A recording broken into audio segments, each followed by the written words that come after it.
அம்மா ஆரோக்கிய மாரி அம்மா. அம்மா ஆரோக்கிய மாரி அம்மா. வணக்கம் ஐயா.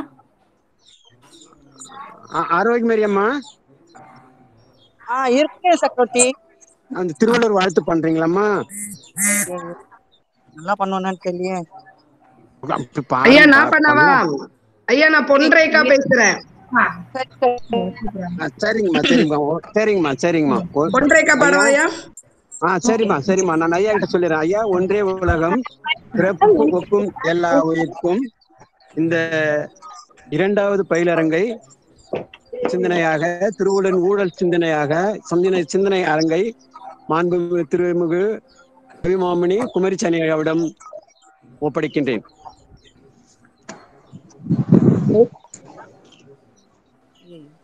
ஜெயராமன் வந்த மாதிரி தெரியுது. வணக்கம். சரிங்கம்மா சரிங்க சரிங்கம்மா. மகிழ்ச்சி மகிழ்ச்சி. ஐயா சொல்லுங்க. குமரிச்சன் ஐயா, ஜெயராமன் ஐயா வந்துட்டார். சரி சரி வந்தாச்சுங்க. பொறுத்தருள வேண்டும். ஐயா நிகழ்ச்சி தொடங்குங்க ஐயா. குமரிச்சன் ஐயா. சரி சரி சரி. ஒன்றே உலகம் பிறப்புக்கும் எல்லா உயிர்க்கும் கருமம் சிதையாமல் கண்ணோட வல்லார்க்கு உரிமை உடைத்து இவ்வுலகு. உலக திருக்குறள் பேரவையினுடைய வரலாற்று சுவடுகளில் மற்றொரு சுவடாக இடம்பெறுவது இன்றைய பயிலரங்கம், ஊழியல் தொடர்பான பயிலரங்கம் இன்று தொடங்க இருக்கிறது. ஏற்கனவே ஒரு பயிலரங்கம் 14 நாட்கள் நடத்தி திருவள்ளுவரின் இறைமை சிந்தனை குறித்த பயிலரங்கம் நடைபெற்று அந்த பயிலரங்கில் தேர்வில் கலந்து கொண்ட அத்தனை பேரும் வெற்றி பெற்றிருக்கிறார்கள் என்பது மகிழ்ச்சிக்குரிய செய்தியாக இருக்கிறது. கலந்து கொண்ட அத்தனை பேரும் வெற்றி பெற்று விருதுகளை பெற்றிருக்கிறார்கள் என்ற மகிழ்ச்சியான செய்தியோடு இப்பொழுது இந்த கோடைக்கால திருக்குறள் பயிலரங்கின் இரண்டாவது அரங்கினுடைய நிகழ்வு இன்று தொடங்க இருக்கிறது. இந்த நிகழ்ச்சிக்கு திருவள்ளுவர் வாழ்த்து பாடி நம்ம மகிழ்விப்பதற்காக வருகை வந்திருக்கிற மலேசியாவை சார்ந்த திருக்குறள் இலக்கிய ஜெயராமன் அவர்களை அன்போடு அழைக்கிறோம். இலக்கிய ஜெயராமன். வணக்கம் ஐயா. வணக்கம். வாங்க. வாழ்க திருவள்ளுவர், வாழ்க திருக்குறள், வாழிய வாழியவே, வாழ்நெறி முறை காட்டும் வட்டாயிடம் கூட்டும் வள்ளுவம்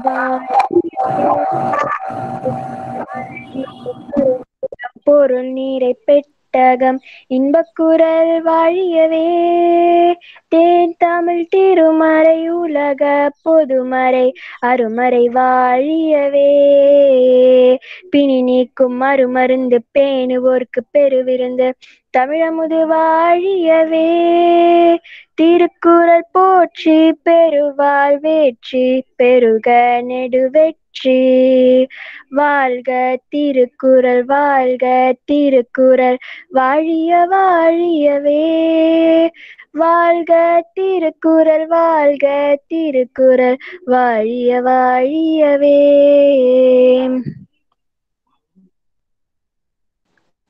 நன்றி நன்றி அம்மா.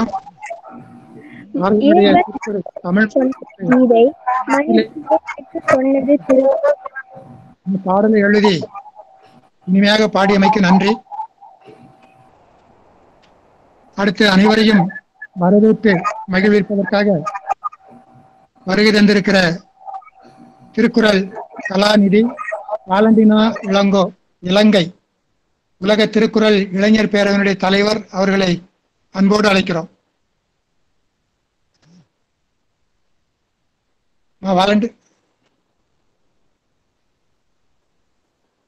வாலண்டினாமா.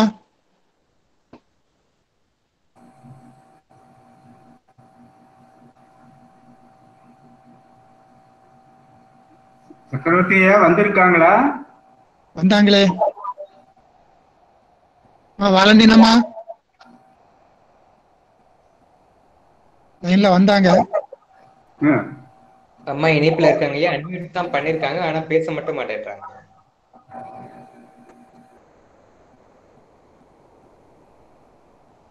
அம்மா வாலண்டின் அம்மா.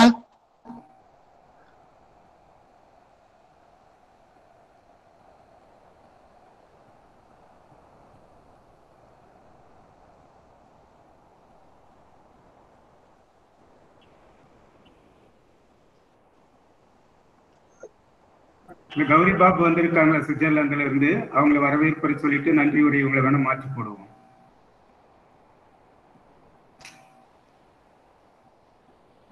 ஐயா சுவிட்சர்லாந்து கௌரி பாபு ஐயா வந்திருக்கீங்களா? நான் அதுக்கு தயார்படுத்தலையா. ஆரம்பர்கள் ஒழுங்கு செய்யறீங்களோ? வேண்டாம், நான் வரவேற்புரை சொல்றேன், விட்டுடுங்க. ஓமையா, தயாரிப்பெல்லாம் வேண்டாம்.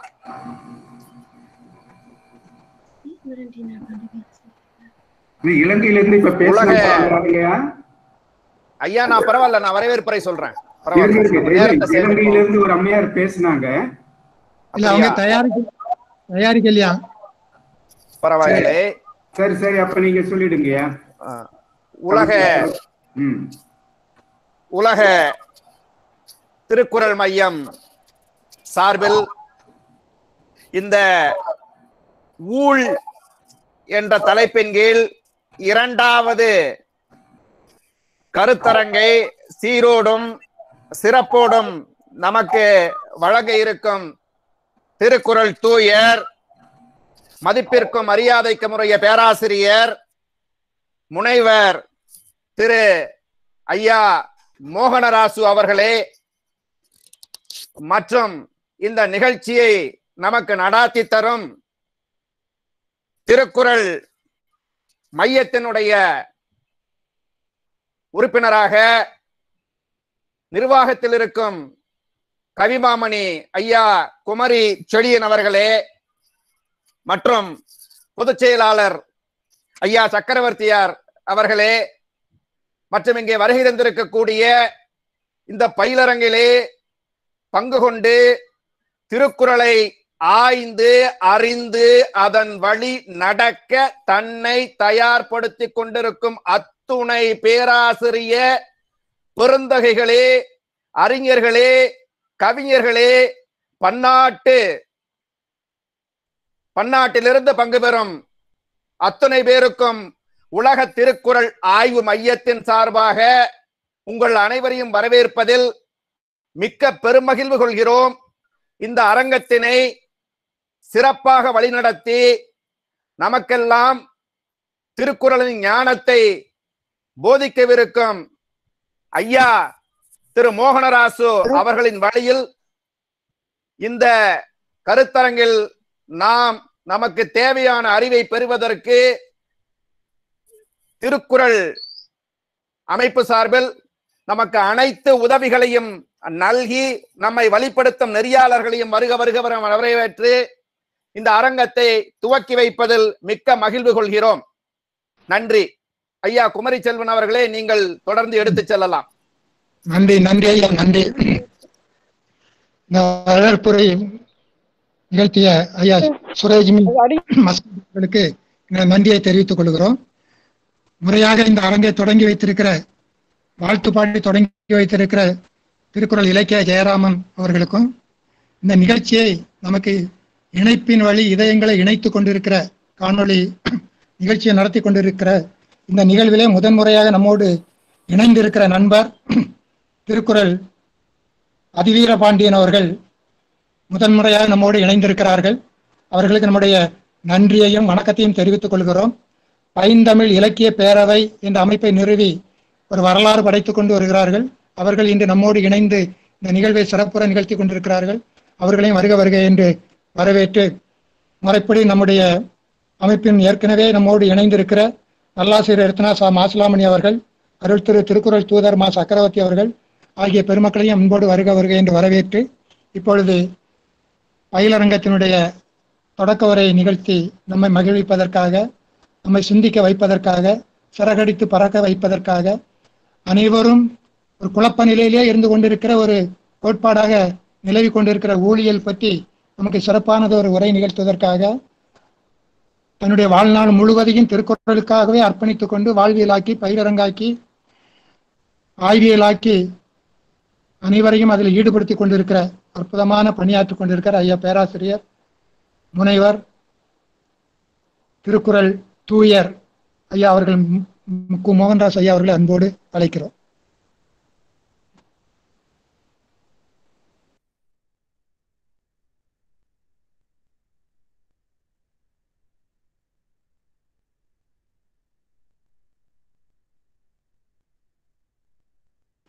ஐயா மோகன்ராஜ் ஐயா வாங்க. ஐயா அன்மியூட் பண்ணீங்க. ஒன்றே உலகம் பிறப்பு ஒக்கும் எல்லா உயிர்க்கும் வருகை தந்திருக்கின்ற சான்றோர் பெருமக்கள் அனைவரையும் முதலிலே உலக திருக்குறள் மையத்தின் சார்பில் வணங்கி வரவேற்பதிலே பெருமகிழ்ச்சி அடைகின்றோம். சான்றோர் பெருமக்களே, இன்றைய நாள் என்பது விடைகாணா புதிருக்கு விடைகாண முனைகின்ற ஒரு நாளாக நாம் பார்க்கின்றோம். இந்த நன்னாளின் தொடக்கத்தில் திருவள்ளுவர் வாழ்த்து பாடி நம்மை சிறப்பித்த திருக்குறள் செல்வி இலக்கிய ஜெயராமன் அவர்களுக்கும்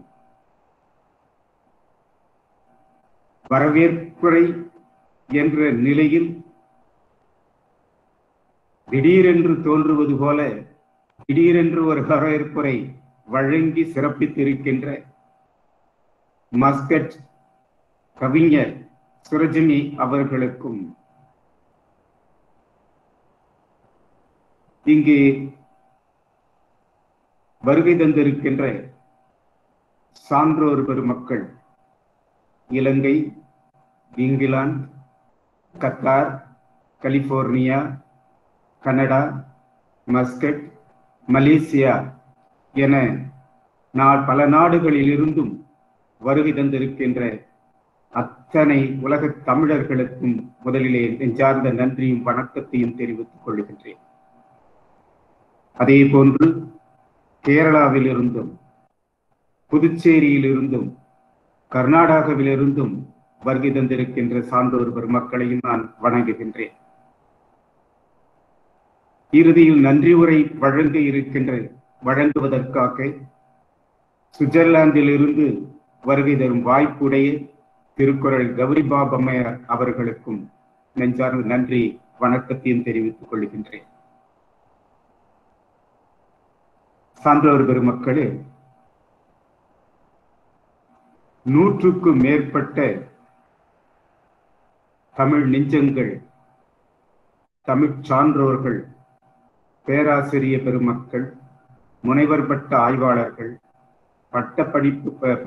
பட்டம் பிடித்த சான்றோர்கள், இளைஞர்கள், இப்படி ஏறத்தாழ 200க்கு மேற்பட்டவர்கள் தங்களுடைய பெயர்களை பதிவு செய்த நிலையில் நாம் இதுவரை 100க்கு அடக்கமாக இருக்கின்றவர்களை மட்டும்தான் கூகுள் சந்திப்பிலே நாம் இதுவரை சந்தித்த நிலையில் 100க்கு மேற்பட்ட சான்றோர் பெருமக்கள் வருகை தருகின்ற பொழுது என்ன செய்வது என்று தெரியாமல் நாங்கள் தடுமாறிக் கொண்டிருந்த பொழுது அருள் திருக்குறள் தூதர் சக்கரவர்த்தி அவர்களுடைய பெருமுயற்சியால் அவர் கடுமையாக எல்லோரையும் இணைத்து வர வேண்டும், அந்த 100க்கு மேற்பட்டவர்கள் வருகின்ற பொழுதும் கூகுள் இணைப்பிலே எல்லோருக்கும் இடம் தர வேண்டும் என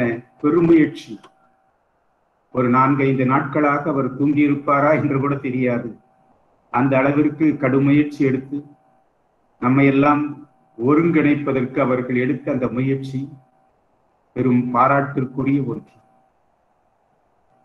நாங்கள் உடுக்கை இழந்தவன் கைபோல் இருந்த காலகட்டத்திலே உற்ற துணையாக எங்களுக்கு வந்து துணை புரிந்த திருக்குறள் அதிவீர பாண்டியன் ஐயா அவர்கள் நிறுவனராக பைந்தமிழ் இலக்கிய பேரவையின் நிறுவனராக இருக்கின்ற அவர்கள் உடனே கை கொடுத்து, ஐயா நாங்கள் இருக்கின்றோம், நாங்கள் உங்களுக்கு துணை நிற்கின்றோம் என்று உடனே துணை வந்தார்களே, அவர்களையும் நான் கைகூப்பி வணங்குகின்றேன். எங்களோடு இணைப்பில் தொடர்ந்து ஒரு ஆண்டு காலமாக இணைந்து வருகின்ற நல்லாசிர் ரத்னா மாசிலாமணி ஐயா அவர்களுக்கும் என் சார்ந்த நன்றியும் வணக்கத்தையும் தெரிவித்துக் கொள்கின்றேன். கடந்த பல பயிலரங்குகளிலே எத்தனையோ பேராசிரிய பெருமக்கள், முனைவர் பட்ட ஆய்வாளர்கள், பள்ளி ஆசிரிய பெருமக்கள், முதல்வர்கள், துறை தலைவர்கள் என பலரும் இணைந்து எங்களை எல்லாம் பெருமைப்படுத்தி கொண்டிருக்கின்ற நிலையிலே அத்தனை சான்றோர் பெருமக்களையும் நான் வணங்குகின்றேன். சான்றோர் பெருமக்களே, இந்த நிகழ்வு என்பது ஒரு குழப்பத்தில் இருந்து ஒரு முடிவு காண்பதற்காக நாம் அடியெடுத்து வைக்க இருக்கின்றோம். திருவள்ளுவர் சொல்லுகின்ற ஊழ் என்பது என்ன என்பதிலே ஒவ்வொருவர் ஒவ்வொரு பார்வை உடையவர்களாக இருந்து கொண்டிருக்கிறார்கள் என்பதை நாம் காண இருக்கின்றோம். அந்த பார்வைகளில் எல்லாம் எது சரி, ஏதேனும் ஒன்றுதானே சரியாக இருக்க முடியும், எல்லாமும் சரியாக இருக்க வாய்ப்பு இல்லை. அதை எது சரி என்பதை காண்பதற்காகத்தான் நாம் இங்கே கூடியிருக்கின்றோம். அந்த வகையிலே முதற்கட்டமாக திருவள்ளுவருக்கு முன்பிருந்த சான்றோர்கள் இந்த ஊழ் என்ற சொல்லை பயன்படுத்தி இருக்கிறார்களா? அவர்கள் என்ன நிலையில் பயன்படுத்தி இருக்கிறார்கள்? திருவள்ளுவர் அதை அடியொற்றி வருகிறாரா அல்லது வேறு கோணத்தில் தம் கருத்தை புலப்படுத்த நினைக்கின்றாரா என்பதெல்லாம் எண்ணி பார்க்கத்தக்க செய்திகள். அந்த வகையில்தான் இன்றைக்கு பழந்தமிழ் நூல்களில் நாம் தொல்காப்பியம், எட்டு தொகை, பத்துப்பாட்டு என்று காணுகின்றோமே, அந்த நூல்களில் ஊழ் என்ற சொல் எந்த அளவிற்கு இடம் பெற்றிருக்கிறது, அது என்ன பொருளிலே பயன்படுத்தப்பட்டிருக்கின்றது என்பதை நாம் காண வேண்டியிருக்கிறது. முதல் இந்த ஊழ் என்ற சொல் என்பது இந்த ஒல்கா புலமை தொல்காப்பியர் என்று நாம் சொல்லுகின்றோமே, நம் தமிழ் மொழியை வாழ வைத்த அந்த பெருமகனார், அவரை நினைந்தே நாம் தொடங்க வேண்டியிருக்கிறது. ஏனென்றால் ஊழ் என்ற சொல்லாட்சி முதலாக தொல்காப்பியத்தில் ஓரிடத்தில் இடம்பெறுகிறது. அது களவியலில் மெய்ப்பாடு, மெய்ப்பாட்டியலிலே நாம் பார்க்கின்ற பொழுது இந்த மெய்ப்பாடுகளை பற்றி சொல்லி வருகின்றார் திருவள்ளுவர் தொல்காப்பிய பெருந்தகை. ஒரு பெண் ஒரு ஆணை சந்திக்கின்றாள். சந்திக்கின்ற பொழுது அவனும் அவளை பார்க்கின்றான். அப்படி பார்க்கின்ற பொழுது அவன் தன்னை பார்க்கின்றானா இல்லையா என்பதை கொஞ்சம் முன்னே வந்து காட்டுவாள். அவனை விரும்புகின்ற ஒரு நிலை மனதிலே ஏற்படுகின்ற ஒரு வாய்ப்பு ஏற்படுமானால் முன்னே வந்து காட்சி தருவாள். அதன் பிறகு அப்படி வந்தவுடன் அவளுக்கு நெற்றி வியர்க்க ஆரம்பித்துவிடும். என முதற்கட்டம் அல்லவா, முதல் சந்திப்பு, நெற்றி வியர்த்து விட ஆரம்பிக்கும். மெல்ல புன்னகை தோன்றும். தன்னுடைய உள்ள எண்ணத்தை அவள் வெளிப்படுத்த வேண்டும். அப்ப அந்த புன்னகை, மெல்லிய புன்னகை தோன்றும். ஏதோ அவள் மனம் சிதைந்து விட்டது. ஆனால் அதுக்கு யாருக்கும் தெரியாமல் மறைக்கவும் வேண்டும். இந்த 4 மெய்ப்பாடுகளையும் களவு காலத்தில் இயற்கை புணர்ச்சின்னு சொல்லுவாங்க. அது முதல் சந்திப்பு, காதலனும் காதலி முதல் சந்திப்பு. அப்படி சந்திக்கின்ற பொழுது அங்கு ஏற்படுகின்ற அந்த உளவியல் சார்ந்த அந்த அருமையான மெய்ப்பாட்டை முதலில் தொல்காப்பியர் நமக்கு முன்வைக்கின்றார். புகுமுகம் புரிதல், பொறிநுதல் வியர்த்தல், நகுநயம் மறைத்தல், சிதைவு பிறத்தின்மை என்று முதல் 4 மெய்ப்பாடுகளை நமக்கு கொண்டு வந்து காட்டுகிறார். நான் சொன்ன அந்த 4 காட்சிகள். அது முடிந்த பிறகு தான் அவனை விரும்புகிறோம், அவனை சந்திக்கின்றோம் என்பதை யாருக்கும் தெரியாதபடி மறைக்கின்ற இந்த கலைமகள் என்ன செய்வாள் என்று சொன்னால், அந்த காதலி என்ன செய்வாள் என்பதை அடுத்து காட்டுகின்றார். தான் அவனை விரும்புவதை மெல்ல நயமாக வெளிப்படுத்த வேண்டும். அதற்காக அந்த கூந்தலை கலைத்து விட்டு அந்த கூந்தலை அப்படியே கோதுவது போல கோதிக்கொண்டிருப்பாள். அப்படியே தலைமணிந்து கோதுவது போல கோதிக்கொண்டு அவனையும் பார்த்து கொண்டிருப்பாள். இதெல்லாம் உளவியல் அடிப்படையில் மெய்ப்பாட்டிலே நாம் பார்க்க முடிகிறது. சரி, எவ்வளவு நேரம் கூந்தலை கோத முடியும்? அதனால் என்ன செய்வாள் என்று சொன்னால், உடனே காதில் இருக்கின்ற காதணி ஒன்றை கழட்டி அதை அப்படி மறுபடியும் போடுவது என்ற முறையில் பார்ப்பாள். அதுக்கடுத்ததாக என்ன செய்வாள்? இந்த தொல்காப்பியர் இப்படி அவரே காதலிச்சிருப்பாரோன்னு தோணும். அதுக்கடுத்து அந்த தலைமகளை அந்த தலைமகளை காட்டுகிறாள். இந்த கையில வளையல் அணிந்திருக்காள் இல்லையா, அப்படியே சாய்ந்து கொண்டு அந்த வளையல் அப்படி எண்ணுவது போல மேல கொண்டு போகிறது, கீழே கொண்டு வருது, மேல கொண்டு போகிறது, ரெண்டு மேல கொண்டு போகிறது. இப்படி அந்த அடுத்த காட்சி நடந்து கொண்டே இருக்கும். அதற்கடுத்த காட்சி இந்த உடையை விழுவது போல காட்டி அப்படி மேல எடுத்து போட்டுக் கொள்வாள். இதெல்லாம் அந்த கால தொடக்கத்தில் ஏற்படுகின்ற அழகான மெய்ப்பாடுகளை காட்டுகிறார் தொல்காப்பியர். அப்படி காட்டுகின்ற தொல்காப்பியர் தான் அந்த ஊழ் அணி தைவரல், கையிலே அணிந்திருக்கின்ற அந்த அணிகலன்களை அப்படியே மேல கொண்டு போவா, மறுபடியும் கீழே கொண்டு வருவா, இந்த கையில மேல கொண்டு போவா, மறுபடியும் கீழே கொண்டு வருவா. அப்ப முறையா 1 2 மேல எடுத்துட்டு போவா.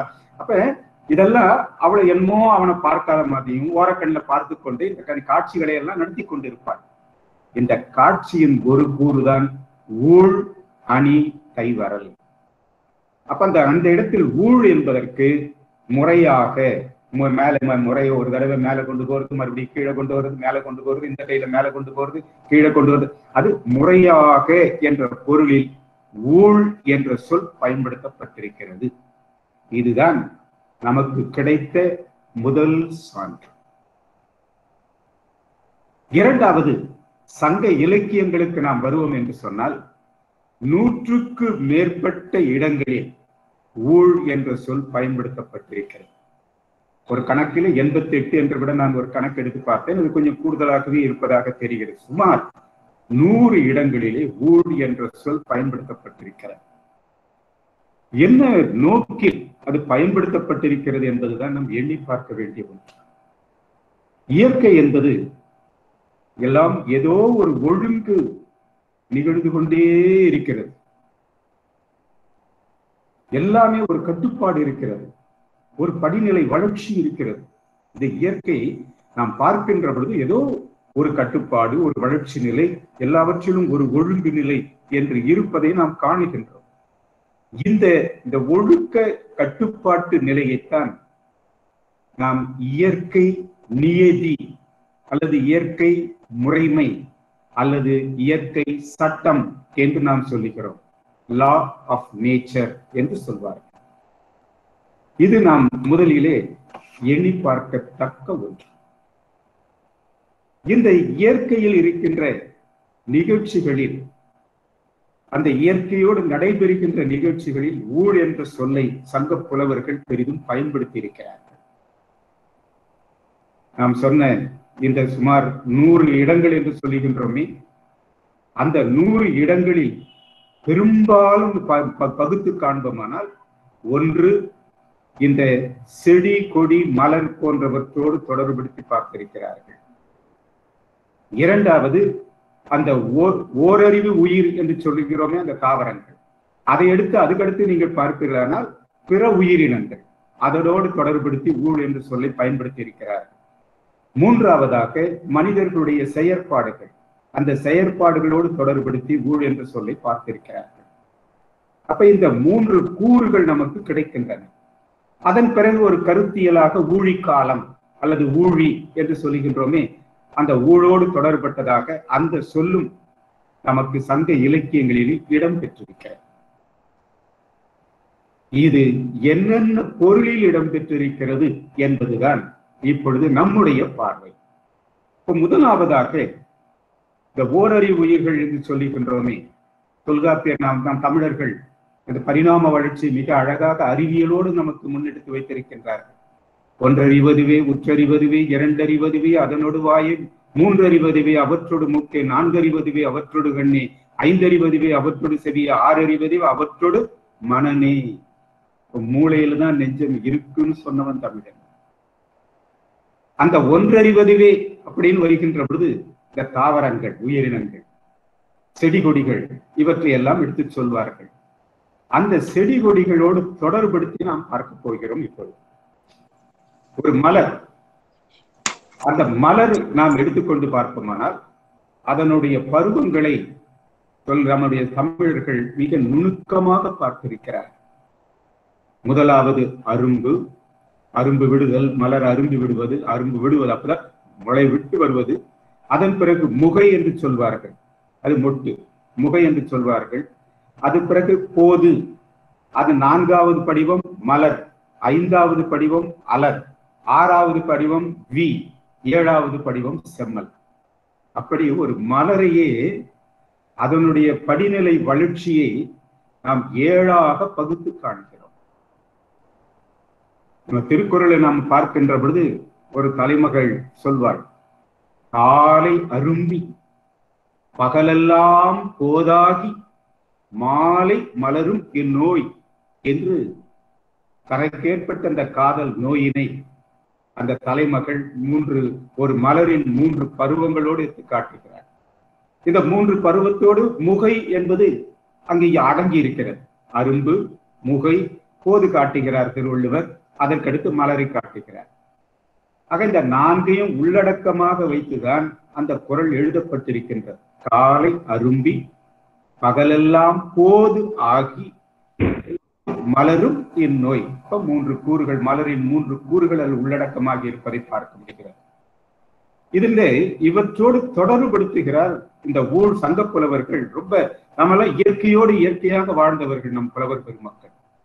இயற்கையை இயற்கையாக கண்டவர்கள், இணைந்து கண்டவர்கள், மக்கள் வாழ்க்கையோடு இணைத்து கண்டவர்கள் நம்முடைய சான்றோர் பெருமக்கள்.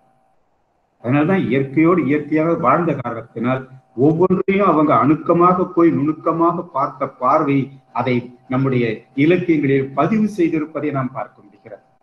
அப்படி பதிவு செய்திருக்கின்ற ஒரு இடத்தில் நாம் பார்ப்போமானால் அதை பற்றி அவர்கள் சொல்லுகின்ற பொழுது அந்த மலர்தல் என்கின்ற பொருளிலே அதை அவர்கள் முதலில் பயன்படுத்தி இருக்கிறார்கள் என்று பார்க்கிறோம். உதாரணத்திற்கு ஒன்று ஊழ் முகை அவிழ என்று வருகிறது. ஊழ் முகை அவிழ. அவிழ்தல் என்று சொன்னால் அந்த முகை மொட்டு இருக்கிறது அல்லவா, அந்த மொட்டு அப்படியே மெல்ல அப்படியே அவிழ்கிறது. அப்ப அவிழ்கின்ற பொழுது நமக்கு போதாகிறது, அதன் பிறகு மலராகிறது. அப்ப அந்த முகை என்பது மெல்ல மலர்கின்ற மலர்ச்சியை, மலராவதல்ல போதாவதற்காக மலர்கின்ற அந்த மகிழ்ச்சி, அந்த மலர்ச்சியை என்ன சொல்கிறார்கள்? ஊழ் என்று சொல்கிறார். அப்ப ஊழ் என்பதற்கு மலர்தல் என்கின்ற ஒரு பொருள் இருக்கிறது. என்ன மலர்தல்? மலர்தல். அப்ப அது ஒரு பொருளாக நாம் பார்க்க முடிகிறது. இன்னொன்று, இரண்டாவது நாம் பார்க்கின்ற பொழுது அடுத்ததாக அலர் என்று ஒன்று இருக்கிறது. அலர் என்று சொன்னால் மலர்ந்திருக்கின்ற இந்த மலர் என்பது அதற்கடுத்து நல்ல மலர்ந்து போகுது பாருங்க, அதற்கு அலர் என்று பெயர். மலர் நல்ல மலர் என்பதே மலர்ந்திருப்பது, அது முழுமையாக மலர்ந்திடுதுனாக்கா அதுக்கு அலர் என்று பெயர். அப்ப அந்த அலர் என்ற பொருளிலும் இது பயன்படுத்தப்பட்டிருக்கிறது என்று காணுகிறோம். உதாரணமாக மேலே ஒரு நல்ல இயற்கை காட்சி தான் நம்ம நினைக்கிற பொழுது அந்த இயற்கை காட்சிகள், 2 பக்கம் மலைப்பகுதி, மலை இருக்கிறது, முகடு இருக்கிறது, அதற்கு இடையிலே அருவி கொட்டுகிறது. அந்த அருவிக்கு பக்கத்தில் கீழ்ப்பகுதியிலே அங்க நீங்கள் பார்ப்பீர்களானால்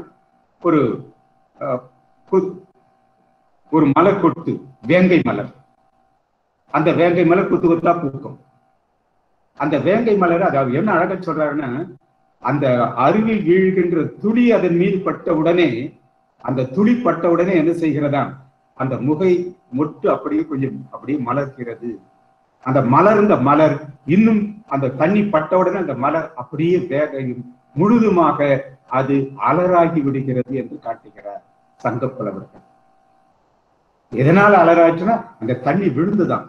அந்த தண்ணி விழுந்தவுடனே அது அந்த தண்ணியினுடைய மகிழ்ச்சியில மலர்ந்திருந்த மலர் அப்ப இன்னும் முழுதுமாக மலர்ந்து விட்டது என்று காட்டுகிறார்கள். அதைத்தான் முதிர் இனர் ஊழ் கொண்ட எரிவேங்கை. எரிவேங்கைனா நெருப்பு போன்ற நிறத்தை உடைய அந்த வேங்கை கொத்தாக அப்படியே அந்த காட்சியை பார்க்கின்ற பொழுது அந்த வேங்கை மலர் கொத்தாக மலர்ந்திருக்கிறது. அது அந்த செந்நிறமாக நெருப்பினுடைய செந்நிறமாக அது மாறி இருக்கிறது என்று அந்த அழகாக காட்டுகிறார்கள். இங்கே அந்த ஊழ் என்பது அலறுதல் என்ற பொருளிலே வருகிறது. நான் சொன்னேன் உங்களுக்கு அலறுதல் என்றால் என்ன என்று நான் சொன்னேன். மலரினுடைய முழுமையான மலர்ச்சி நிலை, அதைத்தான் அலர் என்று சொல்வது. அது கொத்தாக அலர்ந்திருக்கிறது வேங்கை என்கின்ற அந்த இடத்திலே நாம் அந்த அலர் என்ற பொருளிலே அதை பயன்படுத்தி இருக்கிறார். அது முறையாக வளர்கிறது. உடனே மொட்டு வந்த உடனே அலர் ஆயிடாது இல்லைங்களா? மொட்டு வரும், மொட்டு வந்தவுடனே அதன் பிறகு அது போதாகும், போதாகி அது மலராகும், மலராகி அது அலராகும்.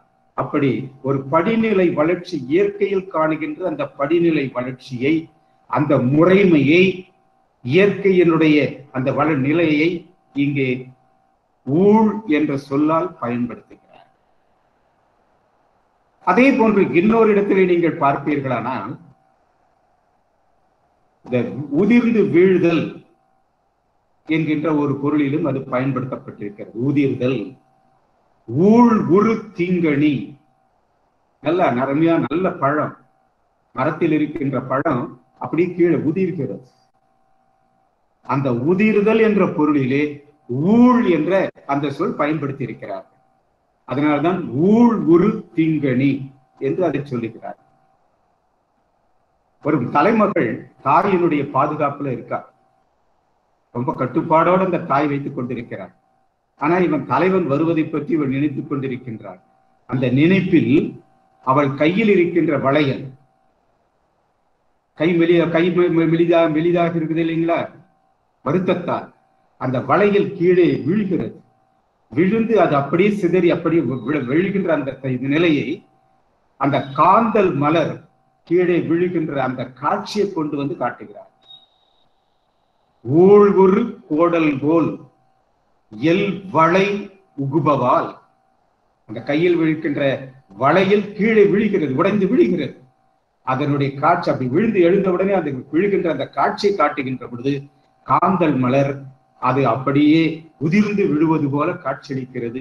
இந்த என்னன்னா தமிழர் என்பது இயற்கையை இயற்கையாக மட்டும் பார்க்கவில்லை, இயற்கையை வாழ்க்கையாகவே பார்த்தார்கள், வாழ்க்கையோடு இணைத்து பார்த்தார்கள். இதான் நம்ம தமிழருக்கு இருக்கின்ற மிக பெரும் பேரு. அதனால் அவள் கையிலிருந்து விழுகின்ற அந்த வளையல் விழுந்து அப்படி துகிலி கீழே விழுகிறது அந்த வண்ணக்காமி நிலையில். அது காந்தல் மலர், காந்தல் மலர் பார்த்திருப்பீங்க.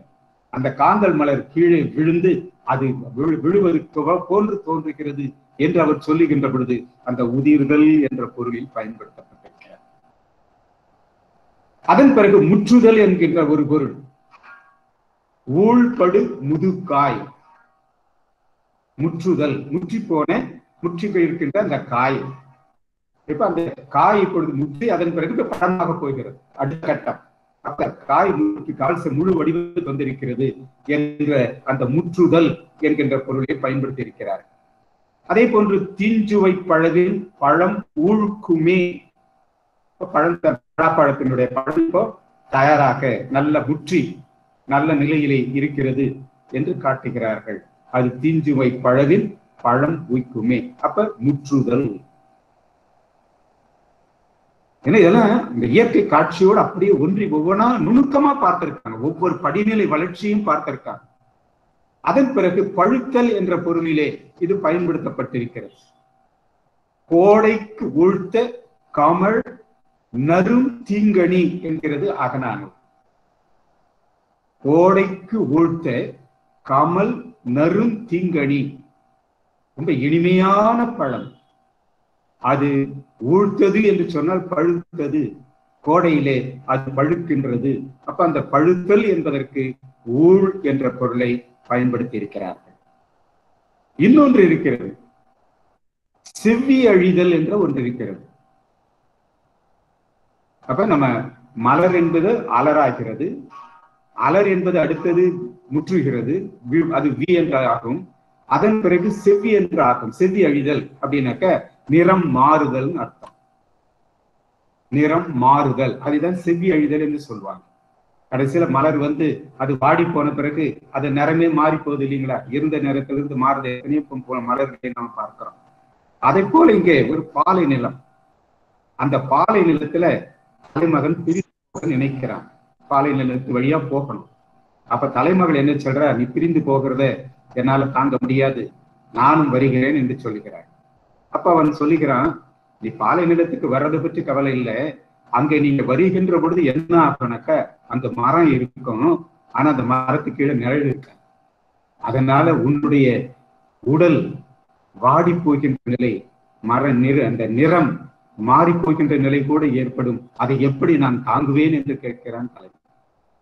உடனே தலைமகள் சொல்ற, நீ என்னை விட்டுட்டு போனா என்ன ஆகும்னு சொன்ன, நிழலு கீழே ஒரு தளிர் இருந்து, நிழலுக்குள்ள ஒரு தளிர் இருந்து அது எப்படி வாடி போகுமோ, நிறம் மாறி போகுமோ, அதை போலத்தான் நான் நிறம் மாறி போகும் நிலை ஏற்பட்டு விடும். அது சொன்ன, அவன் சொன்னது அதே நிழல், அது வெயில் பட்டு அவன் அந்த நிறம் மாறும் என்று சொல்லுகின்றான். இவள் என்ன சொல்லுகின்றாள், நிழல் பட்டு ஒரு தளிருடைய நிறம் மாறுவது போல என்னுடைய நிறம் மாறிவிடும் உன்னை பிரிந்து இருந்தால் அப்படின்னு சொல்லுகின்ற பொழுது இந்த செவ்வி அழிதல் என்று சொல்லுகிறோம். இந்த நிறம் மாறுதல், அழகு கெடல், நீள்நிற தளிர் போல நிறங்கூழ்த்த, அப்ப என்னுடைய நிறம் செவ்வி அழிந்து போகும். அந்த ஊர்த்தே என்று சொன்னால் அந்த மலரினுடைய கடைசி கட்டம், அவ்வளவுதான், நிறம் மாறி போகும்.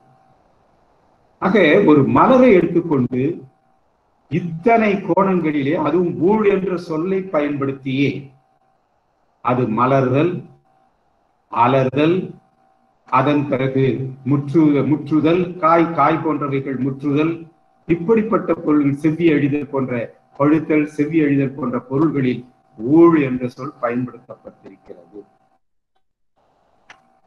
அப்ப நாம ஒரு முடிவு என்ன வருகிறோம், ஊழ் என்ற சொல் என்னென்ன பொருள்களில் பயன்படுத்தப்பட்டிருக்கிறது என்று நாம் பார்க்கின்ற பொழுது, இந்த ஓரறிவுடைய தாவரங்கள், கொடிகள், மலர்கள் என்று பார்க்கின்ற பொழுது ஒரு இயற்கை முறைமை, எல்லாவற்றிலும் ஒரு இயற்கை முறைமை. பழம் பழுக்குதுன்னு சொன்னா உடனே பழுத்துருமா? நம்ம ஆட்கள் வேற ஏதாவது கார்பனேட் போட்டு அதை பழுக்க வைப்பாங்க, அது வேற.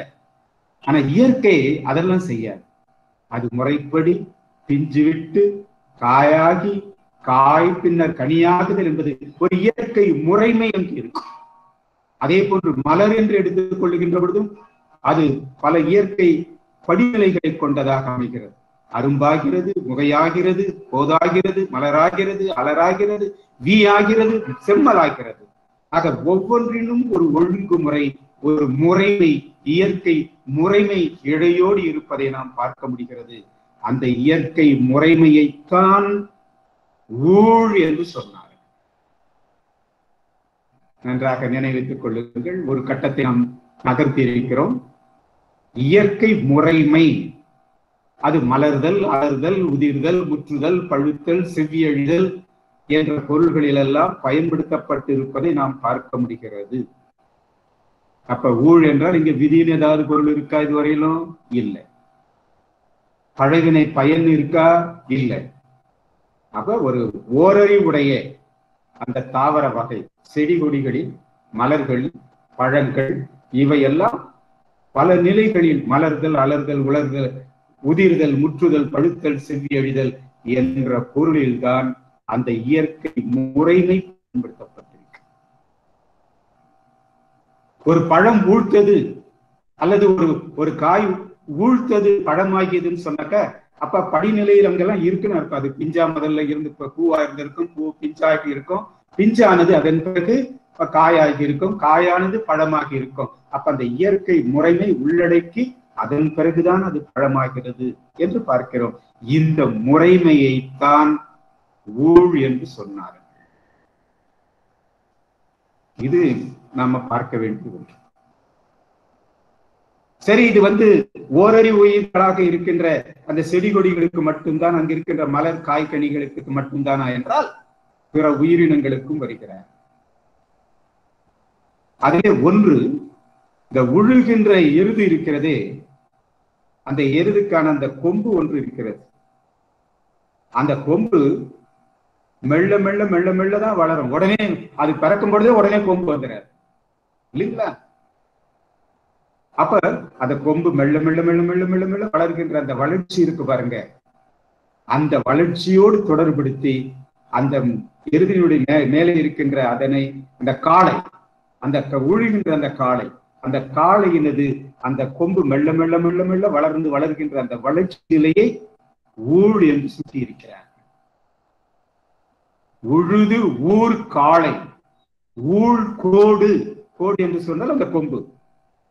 அப்ப அந்த ஊழ் கோடு என்றால் இயற்கை முறைப்படி வளர்ந்த அந்த கொம்பு. இது ஒரு நிலையாக பார்க்கிறோம். இயற்கையில பல நிகழ்ச்சிகளை நம்ம பார்க்கிறோம். நம்ம வீட்டுல கூட, வீடுகள்ல நம்ம பார்த்தா இந்த சேவல் கூவும். சேவல் கூவுன உடனே அது விரும்புற பெட்டைக்கோழி இருக்குனாக்கா அதுக்கு உடனே பெட்டைக்கோழி கூவும். உடனே மறுபடியும் சேவல் கூவும், பெட்டைக்கோழி கூவும், அப்புறம் சேவல் கூவும், பெட்டைக்கோழி கூவும். இது முறை முறை முறை மாறி மாறி கூவுறத நம்ம பார்க்கிறோம். இதை கண்டுதான் நம்முடைய சான்றோர் பெருமக்கள் ஊழ் கொள்பு கூவ, ஊழ் கொள்பு கூவ என்று சொன்னால் மாறி மாறி முறையாக கூவ என்று பொருள். அப்ப மாறி மாறி முறையாக, அங்கும் ஒரு முறைமை இருக்கிறது. அதனால்தான் அந்த அகநானூறு 25வது பாடலிலே ஊழ் கொள்பு கூவ என்று சொன்னார்கள். முன்னே நான் சொன்னது அந்த ஊழ்கோடு என்பது புறம் 322வது பாடல். அதற்கடுத்தது இன்னொரு காட்சியை காட்டுகிறார்கள் சங்க இலக்கிய புலவர்கள். அங்கு என்னன்னா, நீர்நிலையில நீர் நாய்கள் முதலைகள் ரெண்டும் ஒன்றுக்கு ஒன்று மோதிக்கொள்ளுகின்றன. ஒன்று ஒன்று விலகிறது, உடனே மோதுது, விலகிறது, மோதுறது, முறைப்படி அந்த மோதிக்கொண்டு மோதி மோதி இருக்கின்றன தண்ணீர் என்று பார்க்கிறார்கள். ஆக அந்த காட்சியை நம்முடைய சான்றோர் பெருமக்கள் புறநானூற்று பாடல் 283வது பாடலிலே மாறுபடையோடு ஊழ் மாறு பெயரும், இந்த நீர்நாயம் முதலையும் ஒன்றை ஒன்று மோதிட்டு கொஞ்சம் விலகுது, மறுபடியும் மோதிட்டு விலகுது, இப்படி முறை மாறி மாறி நிகழ்கின்ற இந்த நிகழ்ச்சியை ஊழ் என்று சொல்லுகிறார்கள். அப்ப உயிரினங்களுடைய இயற்கை முறைமை இது இயற்கையா நடக்குது.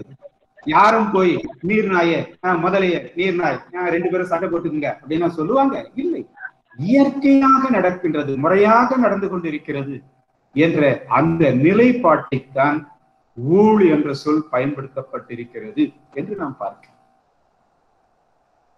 அப்ப பிற உயிரினங்கள் என்று வருகின்ற பொழுது மாறி மாறி முறையாக நிகழ்கின்ற ஒரு இயற்கை நிகழ்வு. அப்ப நம்ம இதை ரெண்ட ஒட்டுமொத்தமா எடுத்து பார்க்கின்ற பொழுது என்ன தோன்றுதுங்க? ஊழ் என்பதற்கு இயற்கை முறைமை. எல்லாவற்றிலும் இயற்கை முறைமை இருக்கு, ஒரு சட்டம் இருக்கு, ஒரு கட்டுப்பாடு இருக்கு, ஒரு வளர்ச்சி நிலை இருக்கு. அதைத்தான் நாம் இயற்கை முறைமை என்று சொல்லுகிறோம். அது ஓரறி உயிரானாலும் சரி, பிற உயிரினங்களானாலும் சரி, அந்த முறைமையை நமக்கு சங்கப்புலவர்கள் அழகாக எடுத்து காட்டுகிறார்கள். அது இயற்கை முறைமை என்ற பொருள் கொண்டு இருக்கிறது. இது ஒரு நிலையாக நாம் பார்க்கிறோம். அதற்கடுத்ததாக வேறு என்ன பொருள்கள் இது பயன்படுத்தப்பட்டிருக்கிறது என்று நாம் பார்க்க வேண்டியிருக்கிறது. அதிலே ஒன்று, சான்றோர்கள் நிறைய பேர் நிற்கின்றார்கள், அறிவர்கள். அந்த காலத்துல அறிவர்கள் என்று சொன்ன சான்றோர்கள், எல்லா முக்காலமும் அறிந்த அறிவர்கள், அவங்க நின்று கொண்டிருக்காங்க. தலைமகனோடு போயிட்டார். அப்படி போகின்ற பொழுது அதை தோழி எங்க போனால், எங்க நீங்க நடுவுல வழியில வருகின்ற பொழுது பார்த்தீர்களா என்று கேட்கணும். அந்த அறிவர்கள் முன்னால தோழி நிற்கிறார். கேட்கிறதா கேட்க கூடாதா, கேட்கிறதா கேட்க கூடாதா, கேட்கலாமா கேட்க கூடாதான்னு அந்த தடுமாறி தடுமாறி பல முறை நினைத்து நினைத்து நினைத்து அதுக்கப்புறம் கேட்கிற, இப்படி ஒரு தலைமகள் போனால் நீங்க பார்த்தீங்களான்னு கேட்கிற. அப்ப அவள் மனசுல பல முறை நினைத்து நினைத்து தடுமாறி சொல்லலாமா சொல்லக்கூடாதான்னு தடுமாறி தடுமாறி நினைத்து நினைத்து பார்க்கிறாள் பாருங்க. அதை சங்க புலவர்கள் ஐங்குறு நூற்றில பல்வூழ் நினைப்பினும் ஐங்குறு நூறு 374வது பாடல். பல்வூழ் நினைத்தல் சொன்னா பல முறை நினைத்தல். ஊழ் என்பதற்கு முறை. அப்படி வருகின்ற முறைமை என்ற பொருளிலே அது பயன்படுத்தப்பட்டிருப்பதை நாம் பார்க்க முடிகிறது. இந்த தயிர் கடைவாங்க போட்டு மத்து போட்டு கடைஞ்சிக்கிட்டே இருக்கிறது நீங்க பார்த்துட்டு இருக்கலாம். முன்ன போயிட்டு பின்னப்படி வந்துகிட்டே முறையா வந்துகிட்டே இருக்கு, போட்டு கடைஞ்சிக்கிட்டே இருப்பாங்க. அப்படி வருகின்ற அந்த முறையை தயிர் கடைகின்ற அதை முறையையும் பல்வூழ் தயிர் கடைய அப்படின்னு சங்க புலவர்கள் சொல்கிறார்கள். கலித்தொகை 106வது பாடல். ஆக இங்க முறைமை என்கின்ற பொருளிலே பயன்படுத்தப்பட்டிருப்பதை நாம் பார்க்க முடிகிறது.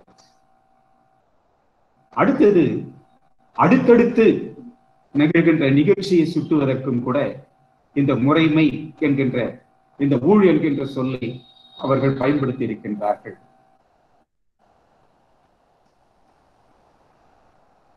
இன்னொன்று அதை நாம பார்க்க போற ஒன்று,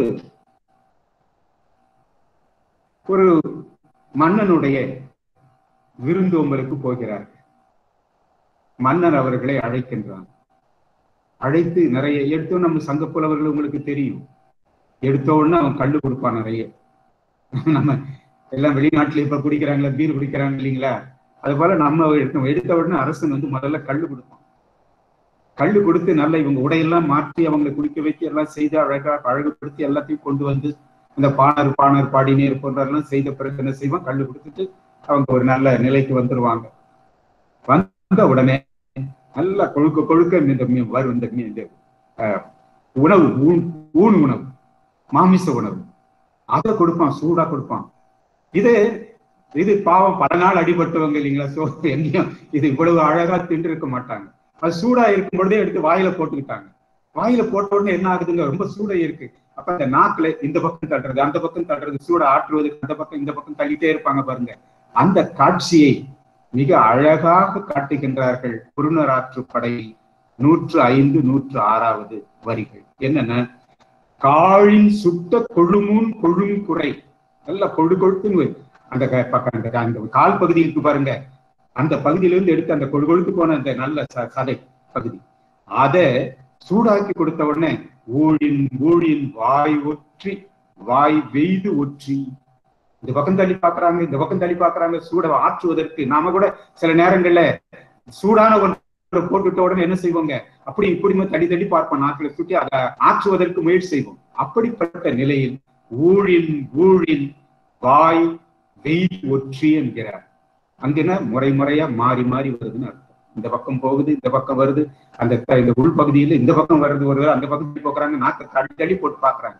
அது மாறி மாறி வரும் முறைமை. இது மனித அடிப்படையிலான. அதற்கடுத்தது இன்னொரு முறைமையை காட்டுகிறார்கள்.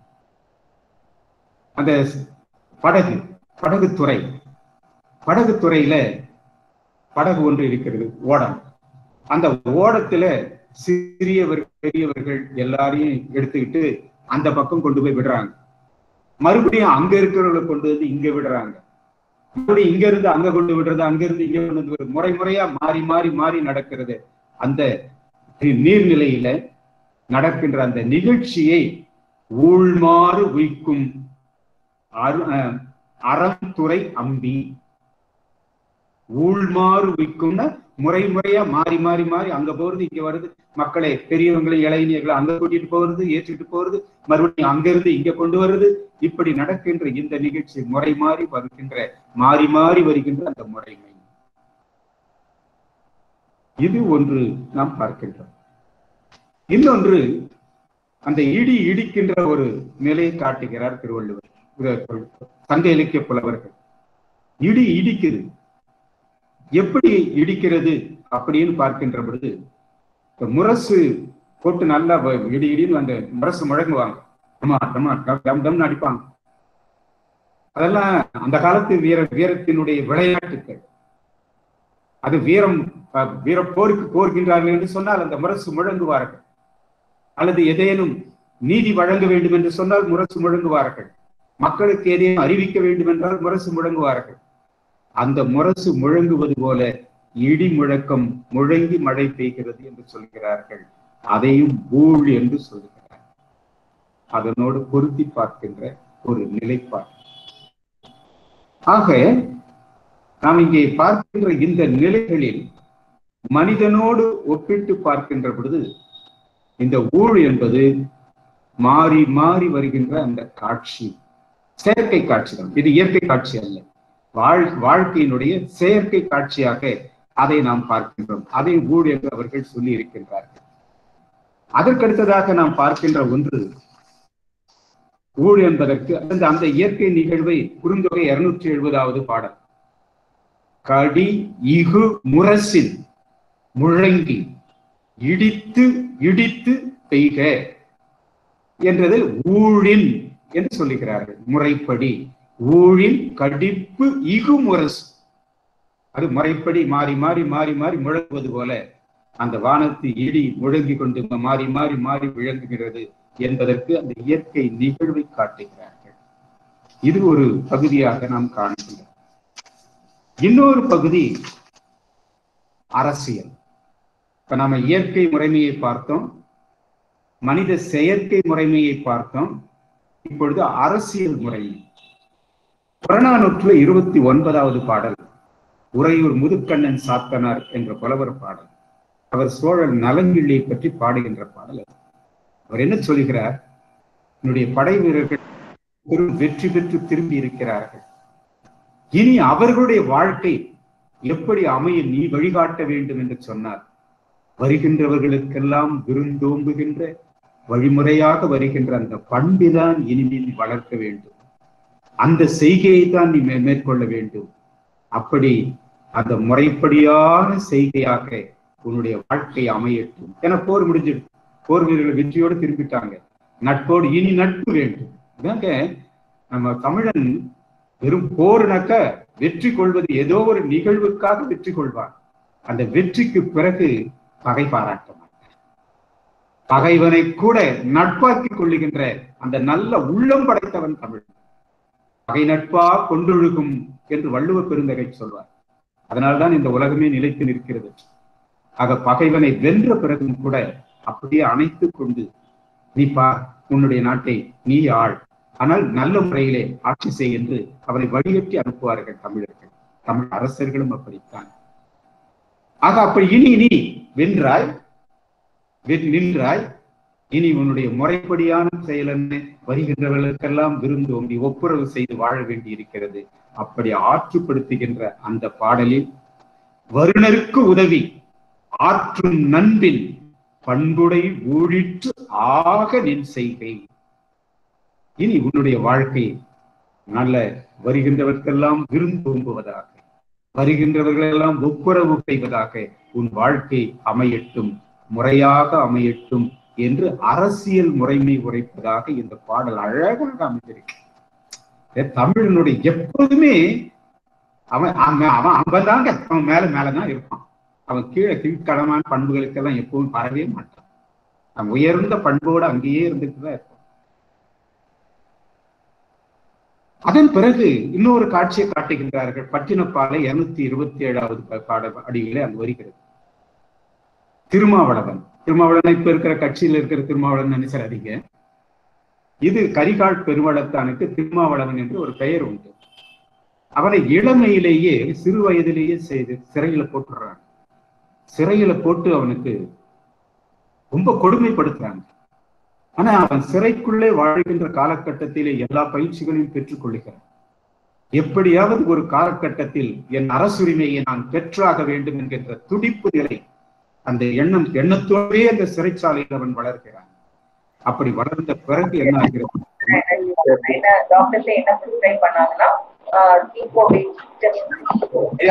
பேச்சை பாருங்க, நடுவுல பேச்சு வருது பாருங்க.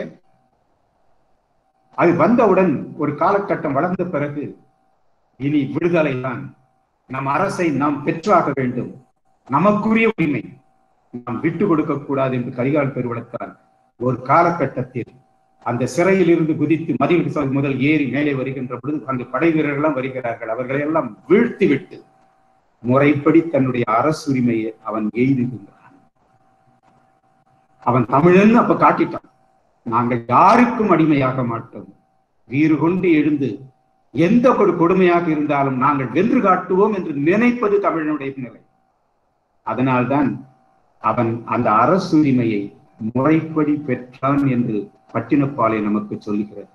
உருகெழு தாயம் ஊழின் எய்தி, தாயம் என்றால் அரசுரிமை, ஊழின் எய்தி என்றால் முறைப்படி அடைந்து. அப்ப அரசு முறைப்படி அரசியல் முறைமை இங்கே சுட்டுகின்றது என்று பார்க்கிறோம். அப்ப இதுவரையில் நாம் என்ன பார்த்தோங்க? ஊழ் என்ற சொற்கள் எப்படி பயன்படுத்தப்பட்டிருக்கிறது என்று நாம் பார்க்கின்ற பொழுது, ஒன்று இயற்கை முறைமை, மலர் மற்ற உயிரினங்கள் இதெல்லாம் இயற்கை முறைமையில் பார்க்கின்றோம். அந்த இடி இடித்தல் அதையெல்லாம் ஒன்றாக சேர்ந்து இயற்கை முறைமை என்ற பொருளில் ஊழ் என்ற சொல் பயன்படுத்தப்பட்டிருக்கிறது. அந்த முறைமை என்பதற்குள் அது மலர்தல், அலர்தல், செவ்வியாதல் அதெல்லாம் உள்ளடங்கி வரும். முறையாக மாறி மாறி நடத்தல், முறையாக நடத்தல் என்கிற அந்த முறைமை இயற்கை முறைமையாக பார்க்கிறோம். மனிதனோடு தொடர்படுத்தி பார்க்கின்ற பொழுது மனித வாழ்க்கையின் முறைமை என்ற நிலையில் பார்க்கிறோம். அரசியலோடு தொடர்படுத்தி பார்க்கின்ற பொழுது அரசியல் முறைமை என்று பார்க்கிறோம். ஆக ஊழ் என்ற சொல் இயற்கை முறைமை, மனித வாழ்க்கையின் முறைமை, அரசியல் முறைமை போன்ற முறைமைகளை உள்ளடக்கிய சொல்லாகத்தான் ஊழ் என்ற சொல் பயன்படுத்தப்பட்டிருக்கிறது. எந்த ஓர் இடத்தில் சுமார் 100 இடங்களிலே பயன்படுத்தப்பட்டிருக்கிறது என்று சொன்னால், இதை விதி என்று சொல்லுகின்றோமே, அந்த விதி என்று சொல்லில் எந்த ஓர் இடத்திலும் பயன்படுத்தப்படவில்லை. ஊழ்வினை பயன் என்று சொல்லுகிறோமே, முன் பிறவியில் செய்த பயன் இந்த பிறவியில் வந்து அடையும், முன் பிறவியில் தீமை செய்தால் இந்த பிறவியில் தீவனாகிறாய், தீமை உன்னை வந்து அடையும், முன் பிறவியில் நீ நன்மை செய்திருந்தால் இந்த பிறவியில் நன்மை வரும் என்று சொல்கிறார்கள். முன்வினை பயன் அந்த பொருளிலும் சங்க இலக்கியங்களில் ஊழ் என்ற சொல் பயன்படுத்தப்படவே இல்லை. ஆக நாம் இந்த ஊழ் என்ற சொல்லை சங்க தொல்காப்பியம், சங்க இலக்கியம் இவற்றில் பொதுவாக பார்த்தால் முறைமை, அது ஒரு இயக்க முறைமை. அந்த இயக்க முறைமை 3ஆக வகுத்திருக்கிறார்கள். இயற்கை முறைமை, வாழ்வியல் செயற்கை முறைமை, அதற்கடுத்து அரசியல் முறைமை. இந்த பொருளில்தான் நமக்கு ஊழ் என்ற சொல் பயன்படுத்தப்பட்டிருக்கிறது. ஒரே 2 நிமிடம் மட்டும் நன்றி சொல்வதற்கு முன்பாக, ஊழி என்ற ஒரு சொல் இருக்கிறது. நாம் கேள்விப்பட்டிருப்போம், ஊழி காலம் என்றெல்லாம் கூட பின்னால் சொல்வார்கள். ஆனால் இது ஆரிய கலப்பு வந்த பிறகு இந்த ஊழிக்காலம் பற்றி அந்த கற்பனைகள் எல்லாம் வந்தது. அவங்கதான் பின்னால கிருதா யுகம், திரேதா யுகம், துவபர யுகம், கலியுகம் இப்பெல்லாம் கற்பனை செய்து, இதெல்லாம் இந்த யுகம்லாம் எங்க இருந்தது, யார் பார்த்தாங்க நமக்கு தெரியாது. ஆனா ஊழிக்காலம்னா இப்படியெல்லாம் கற்பனை செய்து இத்தனை யுகங்கள் எல்லாம் இருந்தது என்று காணுகின்ற ஒன்று ஆரிய கலப்பால் நமக்கு வந்து சேர்ந்தது. அதனால்தான் முருகனை பற்றி பாடுகின்ற பாடல்களாக வருகின்ற பொழுதும் சரி, திருமாலை பற்றி பாடுகின்ற பாடல்கள் வருகின்ற நிலையிலே நீங்கள் பார்ப்பீர்கள். இந்த ஊழிக்காலம் என்பது அந்த கற்பனையோடு கலந்ததாக வந்து அமைந்து விடுகிறது. அது ஒரு கற்பனா சக்தி தானே, அது ஒரு நல்ல ஆற்றல் தான். கற்பித்து வருவது என்பது ஒரு நல்ல ஆற்றல் தான். ஆனா அதையே நம்பிக்கையாக வைக்கும் பொழுதுதான் அது தடுமாறி போய்விடுகிறது. ஆனா நாம தமிழர்கள் முறையாக என்ன செய்திருக்கிறார்கள் பார்த்தா, சங்க இலக்கியத்துல ஊழி என்ற அந்த சொல்லை எடுத்து பார்த்தீங்கன்னா, இதெல்லாம் நான் சொன்னது ஊழிக்காரங்கள பரிபாடல்ல வருது. திருமாலை பற்றியும் முருகனை பற்றியும் வருதான் வழிபாடுல ஊழி என்பது இந்த ஊழி காலங்கள். அதை பற்றி அந்த 4 வகையான கிருதாயுகம், திரேதாயுகம், துவபர யுகம், கலியுகம் என்றெல்லாம் அங்கு வருகிறது. ஆனா நம்மவர்கள் ஊழி என்று சொன்னாலே வாழ்நாள் என்றுதான் பயன்படுத்தி இருக்கிறார். பயன்கள் காயமொடு அன்ன ஆக நின் ஊழி சிறக்க நின் வாழ்க. ஊழி சிறக்க நீ வாழ்கன, உன்னுடைய வாழ்நாள் சிறக்க வாழ்கன்னு வாழ்த்தினாங்க. அப்ப ஊழி என்ற சொல் வாழ்நாள் என்ற பொருளில் தான் பயன்படுத்தப்பட்டிருக்கு. கலித்தொகை போன்ற பாடல்களில் முறைமை என்ற பொருளில் பயன்படுத்தப்பட்டிருக்கிறது. இன்னும் மதுரை காஞ்சியிலே பார்த்தால் நெடுங்காலம் வாழ்க என்று வாழ்த்துவதாக நல்வூழி அடிப்படர மதுரை காஞ்சியில் வரும். நீ நீண்ட காலம் வாழ வேண்டும். அப்ப வாழ்நாள், முறைமை, நீண்ட காலம் என்ற பொருளில்தான் ஊழி என்ற சொல் நமக்கு பயன்படுத்தப்பட்டிருக்கிறது. ஆனால் ஆரிய கலப்பு வந்த பிறகு கற்பனையோடு கலந்து பரிபாடல் போன்ற நிலைகளில் தான், பிற்பட்ட நூல்களில் தான் இந்த ஊழி காலங்கள் என்ற பொருளில் பயன்படுத்தப்பட்டிருக்கிறது. ஆக அந்த ஊழி என்பதும் கூட முறைமை. நீ முறையாக நீண்ட காலம் வாழ்க, நீ உன் வாழ்நாள் முழுதும் முறையாக நோய் நொடியின்றி முறைப்பட வாழ்க என்று வாழ்த்துகிறவர்கள் தான் ஊழி என்ற சொல்லும் கூட நாம் பயன்படுத்தேன். இன்னொன்று ஒரு வந்து பார்த்தால் இந்த ஊழல் என்று சொல் வருகிறது அல்லவா, நம்முடைய தேசத்தினுடைய மிகப்பெரிய சக்தி, ஆற்றல், இந்த உலகத்தினுடைய நம்ம இதெல்லாம் உலக நாடு முழுதும் இருக்கு. அப்ப ஊழ் அல் முறைமை அல்லாதது. அப்ப ஊழல் என்று சொல்லுகின்ற பொழுது ஊழ் அல், ஊழ் என்பதற்கு முறைமை என்ற பொருள். இங்க இருந்து தாங்க நீங்க பார்க்கிறீங்க, முறைமை அல்லாதது, அதான் ஊழல். அப்ப நமக்கு கிடைத்த ஒன்று ஊழ் என்று சொன்னால் முறைமை. அது இயற்கை முறைமை, மனித வாழ்க்கையின் செயற்கை முறைமை, அரசியல் அறம் சார்ந்த முறைமை. இந்த பொருளில்தான் நாம் தொல்காப்பியம், சங்க இலக்கியங்களிலே ஊழ் என்ற சொல் பயன்படுத்தப்பட்டிருப்பதை நாம் பார்க்கின்றோம். இப்ப என்ன பொருள் வந்திருக்குன்னு புரிஞ்சிட்டு இருப்பீங்கன்னு நான் நினைக்கிறேன். எந்த இடத்திலும் விதியின் கிடையாது, முன்வினை பயன் என்ற நிலையில் அங்கு கிடையவே கிடையாது. அப்ப நம்முடைய முன்னோர்கள், உரையாசிரியர் பெருமக்கள் எப்படி பார்த்தார்கள் என்பதை நாளைக்கு பார்க்க போகிறோம். அதுக்கப்புறம் திருவள்ளுவர் அந்த ஊழ் என்பதை எப்படி பாணுகிறார் என்பதையெல்லாம் நாம் பார்க்க போகிறோம். முதல் கட்டம் இதுதான். ஊழ் என்ற சொல் முறைமை என்னும் பொருளில் தான் பயன்படுத்தப்பட்டிருக்கிறது. புரியாது எதுவும் சொல்லலன்னு நான் நினைக்கிறேன். ஓரளவு, ஏன்னா இது ஒண்ணு நம்ம விளக்கம் தருகின்ற நிலை, ஓரளவு உங்களுக்கு புரியுமாறு சொல்லி இருக்கிறேன் என்று நான் நினைக்கிறேன். நன்றி. மீண்டும் நாளை சந்திப்போம். இப்பொழுது நன்றி உரை. நன்றி ஐயா. சமுதாய நம்பிக்கையை போட்டிருக்கிற ஒரு அற்புதமான உரையை தந்திருக்கிறீர்கள். இனிமேலாவது மக்கள் ஊழ் என்பதனுடைய நிலைப்பாட்டை அறிந்து செயல்படுவார்கள் என்று நம்புகிறோம். இந்த அருமையான உரையை கேட்டு மகிழ்ந்த உலக பெருமக்கள் அனைவருக்கும் முறையாக நன்றி தெரிவித்து அவர்களை மகிழ்விக்க சுவிட்சர்லாந்தை சார்ந்த உலக திருக்குறள் இளைஞர் பேரவையினுடைய செயலாளர் திருக்குறள் கௌரிபாபு அவர்களை அன்போடு அழைக்கிறோம். அதுக்கு முன்பதாக ஒரே ஒரு நன்றி மட்டும். மீண்டும் சக்கரவர்த்தி அவர்களுக்கும், ஏன்னா எல்லாம் நாம இன்னைக்கு ஒரு 130 பேருக்கு மேல் நாம் சந்திக்கிறோம் என்று சொன்னால் அதற்கு சக்கரவர்த்தி ஒரு காரணம். அந்த சக்கரவர்த்தியினுடைய இருந்தால் மட்டும் போய் இருக்காது. நம்முடைய திருக்குறள் அதிவீர பாண்டியன் பைந்தமிழ் இலக்கிய பேரவையினுடைய நிறுவனர் அவர்களுடைய கருணை, அதுதான் காரணம். சக்கரவர்த்தி அவர்களுடைய முயற்சி, நம்முடைய அதிவீர பாண்டியனுடைய கருணை, அதன் மூலம்தான் நாம் நம் பயணத்தை தொடர்கிறோம் என்பதை அவர்களுக்கு நாம் நன்றி சொல்லி நான் வணங்குகிறேன்.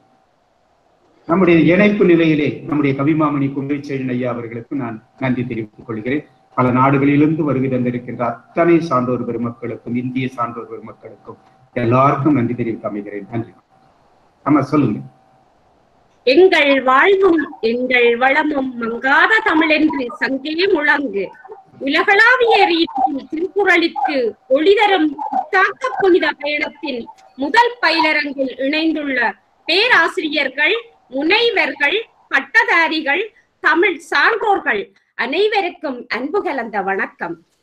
தன் இனிமையான குரலினால் திருவள்ளுவர் வாழ்த்தினை வழங்கிச் சென்ற திருக்குறள் செல்வி இலக்கியா ஜெயராமன் அவர்களுக்கும் நன்றியினை தெரிவித்து, அடுத்து வரவேற்புரை நிகழ்த்திய திருக்குறள் கவிஞர் சுரேஜ் அவர்களுக்கும் நன்றியினை தெரிவித்துக் கொண்டு, கற்றறிந்தார் கல்வி விளங்கும் கசடர சொல் தெரிதல் வல்லார் அரிது என்ற ஐயன் வள்ளுவன் வாக்கிற்கு ஏற்ப செம்மையான முறையில் ஒப்பற்ற அறநெறிகள் கூறும் திருக்குறளினை செம்மையாக கற்று ஐயம் திரிபுர எமக்கெல்லாம் வள்ளுவத்தின் பால் வழிப்படுத்தி கொண்டிருக்கும் அருள் திருக்குறள் தூய பேராசிரியர் முனைவர் கு மோகன்ராசு ஐயா அவர்களுக்கு இந்நிகழ்வில் பங்கேற்றுள்ள பங்கேற்பாளர்கள் சார்பாகவும் ஒருங்கிணைப்பாளர் சார்பாகவும் நெஞ்சம் நிறைந்த நன்றியினை தெரிவித்துக் கொள்கின்றோம்.